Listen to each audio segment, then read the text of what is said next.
So today I've come to the battlefield of Talana in the town of Dundee in Kwa Zulu Natal, South Africa.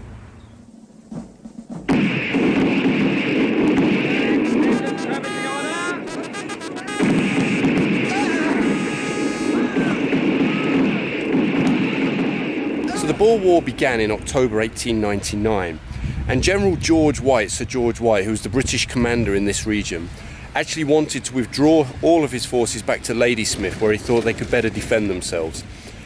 General Penn Simmons, though, who was based here in Dundee with 4,000 men, thought he could hold this place easily. He thought 4,000 British soldiers would have no problems dealing with a few thousand untrained farmers as he saw them.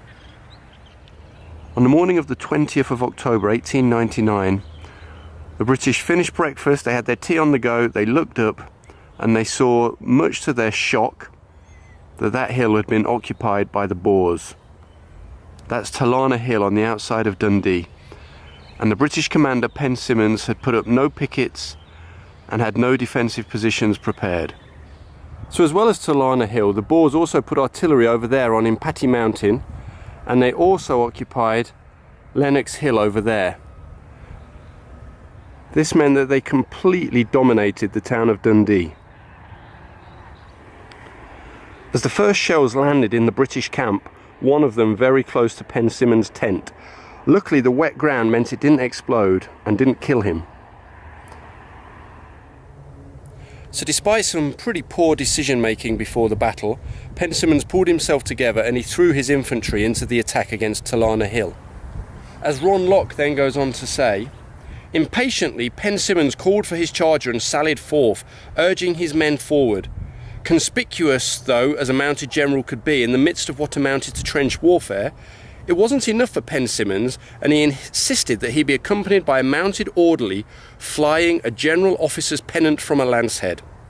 Moments later, he was mortally wounded in the stomach. Very quickly, the Royal Field Artillery went into action and were able to quiet the Boer guns with their counter-battery fire. So looking up the hill, this is the view the British Tommy would have had while trying to storm the Boer positions. You can see how steep it is. So a little way up the hill, there's this stone wall that's behind me. Now, in one way this was great because it gave the attacking British infantry cover as they advanced up the slope. But what it meant was it slowed them down, they got stuck behind it, and every time they tried to crawl over, they'd get shot. The sign here says that Colour Sergeant Clark recalled how it was instant death to move from the protection offered by the stone wall, and how he was instructed to put up your helmet slowly and see if it draws fire. He says, I raised it on the end of my rifle and it was shattered by a hurricane of bullets. After a short while I raised what was left of my helmet, but this time strangely there was no fire drawn, so I shouted to my comrades to advance, and a few men followed me. So you can see what a clear field of fire the Boer marksmen would have had against the attacking British infantry. So there is a marked path up to the top of Talana Hill. At times it's easy to follow, at times it can be quite difficult. So after a steep climb, you realise that actually this isn't even the crest. The crest is up there. So with Penn Simmons mortally wounded, Brigadier General Ewell took command of the British troops, and he decided to focus his attention on pounding the Boers with artillery. So this false crest, or what appeared to me to be a false crest, is known as the plateau. And during the British attack, they forced their way onto this plateau, only for the artillery, in an attempt to clear the Boers off the hillside, to start bombarding their own men. Signaller Private Flynn of the Royal Dublin Fusiliers jumped up and exposed himself to rifle fire in an attempt to call up the guns. After repeated unsuccessful attempts, he dashed down the hillside to deliver the message personally. Stop firing, he said, you're killing your own men. So also here on the plateau is a little memorial, a cairn of stones, to the men of the Royal Dublin Fusiliers who came up the left flank down a donga that got narrower and narrower and steeper right into the path of Boer riflemen. So about 50 metres short of the brow of the hill, I seem to have lost the path.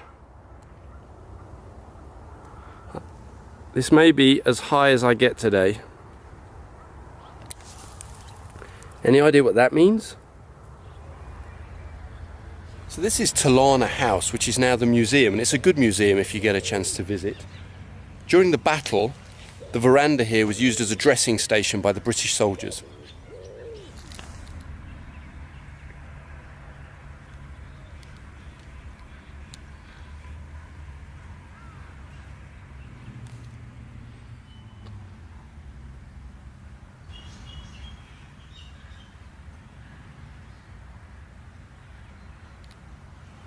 And right on the edge of the museum grounds, what must have been pretty much the left flank of the British attack up the hill, is this cairn of stones that marks the spot Pen Simmons was mortally wounded. A word of warning, it's actually quite hard to find. It's on the far left side of where the British advance must have been. The museum is over there, and it's about a 5-minute walk.